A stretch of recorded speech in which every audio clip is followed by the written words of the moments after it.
সুপ্রিয় শিক্ষার্থীবৃন্দ, আশা করি তোমরা সবাই ভালো আছো। কোভিড-19 সারা বিশ্বে মহামারী আকার ধারণ করে আজকে প্রায় সারা বিশ্ব বিভিন্ন আঙ্গিকে স্থবির, শিক্ষা প্রতিষ্ঠানগুলো বন্ধ। আশা করি তোমরা বাসায় সুস্থ থেকে তোমাদের পড়াশোনার যে কার্যক্রম সেটা তোমরা চালিয়ে নিচ্ছ, এটা অবশ্যই আমাদের প্রত্যাশা। আজকে তোমাদের সামনে আমি ইংলিশ সেকেন্ড পেপারে কানেক্টরস লিঙ্কার্স যে সফটওয়্যারটি সে বিষয়টি নিয়ে আলোচনা করব। কানেক্টরস ইংরেজি দ্বিতীয় পত্রের একটা গুরুত্বপূর্ণ সফটওয়্যার। এখানে অনেকগুলো শব্দ থাকে, যে শব্দগুলো আমরা সাধারণত দুটো শব্দ বা শব্দগুচ্ছ অথবা বাক্যাংশের মধ্যে সংযোগ সাধন করা হয়। কানেক্ট শব্দের অর্থ হলো সংযোগ করা, আর কানেক্টরস অর্থ হলো সংযোগকারী। আমরা ইংরেজি ব্যাকরণে বা ইংরেজি গ্রামারে কিছু শব্দ ব্যবহার করি কানেক্টরস হিসাবে অথবা লিঙ্কার্স হিসাবে। তো এই বিষয়ে আমরা আজকে চেষ্টা করব তোমাদেরকে কয়েকটি রুল সম্পর্কে ধারণা দেওয়ার জন্য। তোমরা মনোযোগ সহকারে আমার এই আলোচনাগুলো তোমরা শুনবে, আশা করি তোমরা উপকৃত হবে। আমরা প্রথমে আফটারের ব্যবহারটা দেখাচ্ছি। আফটার এটা একটা কানেক্টর অথবা লিঙ্কার্স, আমরা যাই বলি না কেন। আফটার শব্দের অর্থ হলো পর। এখানে কানেক্টরস এর মূল কাজটা হলো শব্দগুচ্ছ এবং বাক্যাংশের ক্লজের মধ্যে একটা সংযোগ স্থাপন করা। এই ক্ষেত্রে আমাদের যে বাক্যাংশটি থাকবে অথবা শব্দগুচ্ছ থাকবে, দুটো অংশ সম্পর্কে আমাদের ভালো ধারণা থাকতে হবে। বাংলা অর্থটা জানতে হবে, জানলে পরে আমরা আমাদের সেই কাঙ্ক্ষিত কানেক্টরস অথবা লিঙ্কার্সটা আমরা বসাতে পারবো।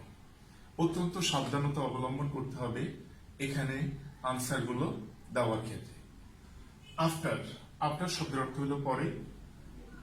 যখন কোনো বাক্যাংশের মধ্যে আমরা দেখব যে পরে ইন্ডিকেট করা হচ্ছে বা পরে বোঝাচ্ছে, তখন কিন্তু আমরা আফটারটা ব্যবহার করতে পারবো। এখানে আমি একটা এক্সাম্পল দিয়েছি, the patient died, gave the doctor had come. The patient died, রোগীটি মারা গেল ডাক্তার আসার পর। সুতরাং এখানে যেহেতু পর বোঝানো হয়েছে, এই ক্ষেত্রে আমরা আফটারটা ব্যবহার করতে পারি। অর্থাৎ the patient died after the doctor had come. তাহলে এখানে আমাদের আফটারটা হলো কানেক্টর। আমাদের এই বাক্যটা হয়ে গেছে এবং এই আফটারটা দুটো বাক্যাংশের মধ্যে একটা সমন্বয় সাধন করেছে বা সংযোগ করেছে। নাম্বার 2 নাম্বার যে রুলটা, বিফোর শব্দের অর্থ হলো পূর্বে। এই বিফোর এটাও কানেক্টর হিসেবে ব্যবহৃত হয়। এখানে আমি একটা এক্সাম্পল দিয়েছি, তোমরা সবাই খেয়াল করো। The patient had died dash the doctor came. ডাক্তার আসিবার পূর্বে রোগীটি মারা গেল। তাহলে পূর্বে ইন্ডিকেট করা হচ্ছে বিদায় আমরা এখানে এই খালিস্তান বা গ্যাপে আমরা বিফোর বসাবো। The patient had died before the doctor came. ডাক্তার আসিবার পূর্বে রোগী মারা গেল, রোগীটি মারা গেল। 3 নাম্বার হোয়েন এটাও কানেক্টর হিসাবে আমরা ব্যবহার করতে পারি। হোয়েন মানে হলো যখন। Do you know dash he will come back. He will come back, তুমি কি জানো সে কখন আসবে। এখানে কখন অর্থে আমরা হোয়েনটা ব্যবহার করতে পারি। Do you know when he will come back, তুমি কি জানো সে কখন আসতে পারে। সুপ্রিয় শিক্ষার্থীবৃন্দ, আমি আগে বলেছি আমরা যখন কানেক্টরস ব্যবহার করব বা লিঙ্কার্স ব্যবহার করব, অবশ্যই আমরা আমাদের ক্লজ অর্থগুলো ভালো করে আমরা শিখতে হবে বা জানতে হবে। অর্থটা জানলে তখন আমরা এই কানেক্টরসটা সঠিকভাবে ব্যবহার করতে পারব। আনটিল, যতক্ষণ না পর্যন্ত। আনটিল শব্দের অর্থ হলো যতক্ষণ না পর্যন্ত। এটাও আমরা কানেক্টরস হিসেবে ব্যবহার করতে পারি। এখন আমি সেন্টেন্সটি পড়বো, বাক্যটি পড়বো। বাক্যটি পড়লে বোঝা যাবে যে এখানে খালিস্তান অথবা গ্যাপে আমাকে কি বসাতে হবে। ওয়েট হেয়ার, ওয়েট শব্দের অর্থ হলো অপেক্ষা করা, হেয়ার মানে এখানে, ওয়েট হেয়ার, এখানে অপেক্ষা করো, ড্যাশ অথবা গ্যাপ, আই রিটার্ন, আমি ফিরে আসা পর্যন্ত। তাহলে আমি যতক্ষণ না ফিরে আসি ততক্ষণ পর্যন্ত তুমি অপেক্ষা করো। সুতরাং এখানে যতক্ষণ না পর্যন্ত বুঝায় বিধায় এখানে আমরা আনটি ব্যবহার করব। তাহলে আমার এই বাক্যটা কমপ্লিট হয়ে গেল। এবার আসো আমরা হুইলের ব্যবহার শিখাব। হুইল যখন, হুইল শব্দের অর্থ হলো যখন। আমরা একটা দুটো সেন্টেন্স অর্থাৎ এখানে দুটো বাক্যাংশ আছে, দুটো বাক্যাংশের মধ্যে কানেক্টিভিটি বা সংযোগ সাধন করবে হুইলটা। তাহলে আমরা দেখি, he came to my house, he came to my house, সে আমার বাড়ি আসলো, while I was reading a novel, যখন আমি একটি উপন্যাস পড়িতেছিলাম, বা যখন আমি একটি উপন্যাস পড়িতেছিলাম তখন সে আমার বাড়িতে আসলো।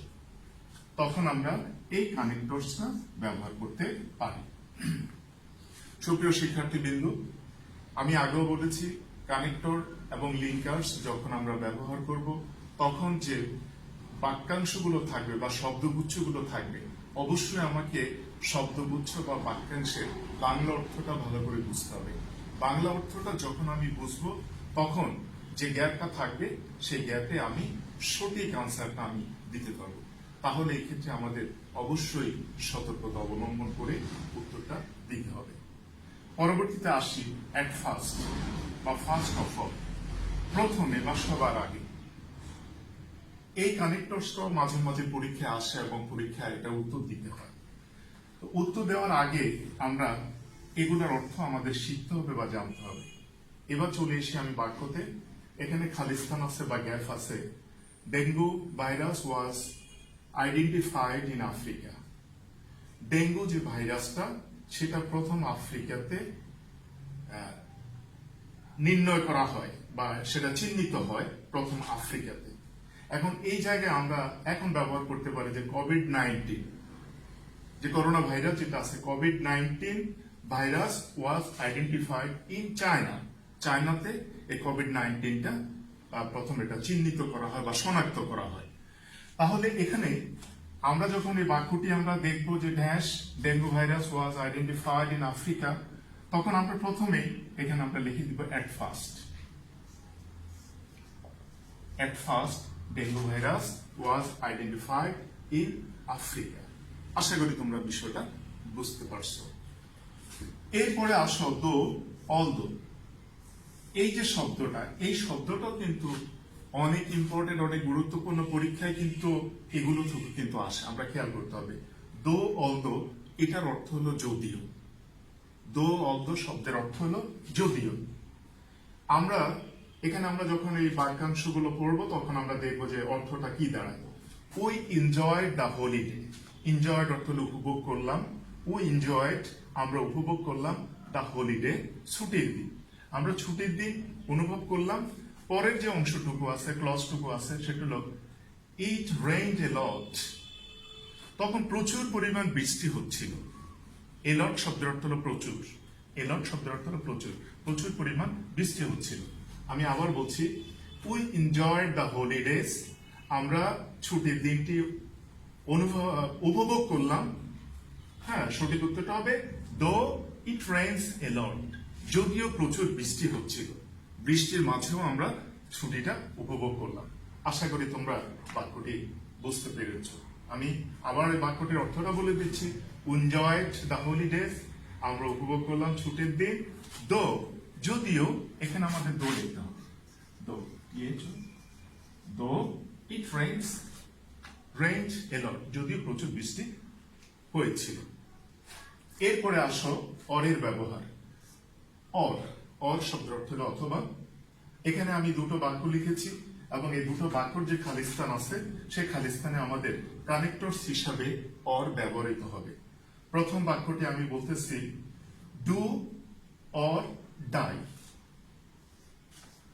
ডু অর ডাই, মন্ত্রের সাধন কিংবা শরীর পাতন, অথবা করো অথবা মর। আমরা এই বাক্যটি এভাবে বলতে পারি।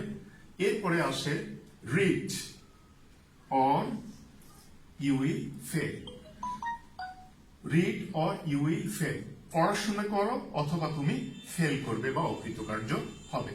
সুতরাং আমাদের দুটো বাক্যাংশের দিকে আমরা যদি খেয়াল করি বা এই শব্দের দিকে খেয়াল করি, এই বাক্যাংশের দিকে খেয়াল করি, তাহলে অর বসিয়ে আমরা এখানে কানেক্টরস এর যে পূর্ণতা সেটা করতে পারি। আশা করি তোমরা এই বিষয়টা বুঝতে পেরেছো। প্রিয় শিক্ষার্থীবৃন্দ, আসো আমরা এবার বিকজ এর ব্যবহারটা সম্পর্কে জানবো। বিকজ কানেক্টরস হিসেবে ব্যবহৃত হয় এবং বিভিন্ন ক্ষেত্রে আমরা এটা ব্যবহার করি। বিকজ শব্দের অর্থ হলো কারণ।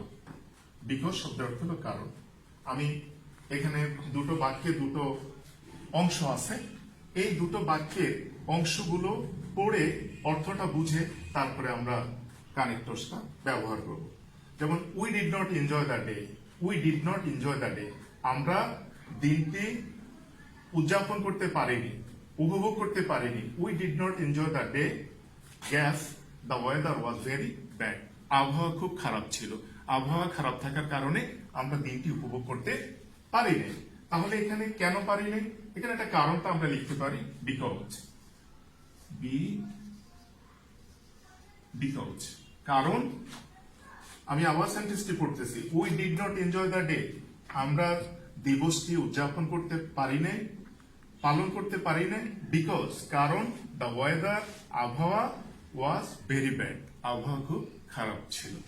আশা করি তোমরা বুঝতে পেরেছ। পরবর্তীতে 10 নম্বর যে রুলটা, এখানে আমি বাট লিখেছি, বাট শব্দের অর্থ হলো কিন্তু। এটাও আমাদের কানেক্টরস হিসেবে ব্যবহৃত হয়।